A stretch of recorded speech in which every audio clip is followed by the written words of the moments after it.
يومئذ للمكذبين الذين هم في خوض يلعبون.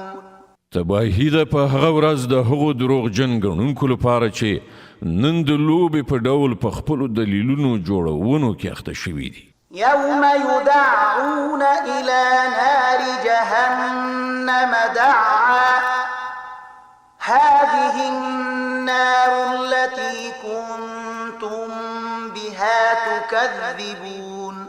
په کومه ورځ چې به دوی په ټیلو ټیلو د دوزخ د اور خواته بوتلی شي، په هغه وخت کې به دوی ته وویل شي چې دا همغه اور دی چې تاسې ورته د دروغو نسبت کوو. أفسحر هذا أم أنتم لا تبصرون. اوس وښیئ دا کوډې دي او که تاسې بینایي له لاسه ورکړې ده. اصلوها فاصبروا أو لا تصبروا سواء عليكم إنما تجزون ما كنتم تعملون.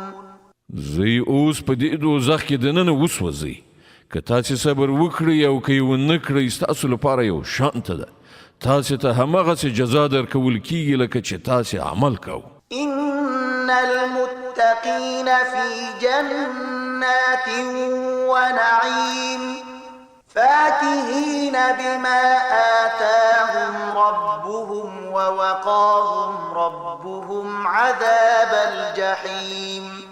پرهیزګاران به هلته په باغونو او نعمتونو کې وي، له هغو شیانو څخه به د خوندونو اخیستونکي وي چې د هغو پروردګار یې هغو ته ورکړي، او د هغو پروردګار به هغوی د دوزخ له عذابه وژغوري. كلوا واشربوا هنيئا بما كنتم تعملون. هغو ته به وویل شي خورئ او څښئ په خوند سره د خپلو هغو عملونو په بدل کې چې تاسې په دنیا کې کول. متكئين على سرر مصفوفة وزوجناهم بحور عين.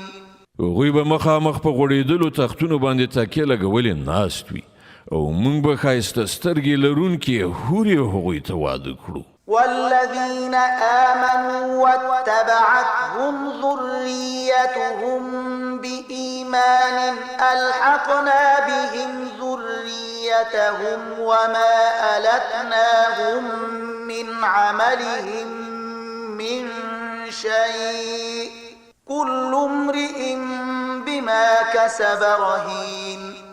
کومو کسانو چې ایمان راوړی دی او د هغو اولادونه هم د ایمان په کومه درجه کې د هغوی په نقش قدم روان شوي دي، د هغو هغه اولادونه به هم مونږ په جنت کې له هغو سره یو ځای کړو او د هغو په عملونو کې به هغوی ته څه خساره ونه رسوو.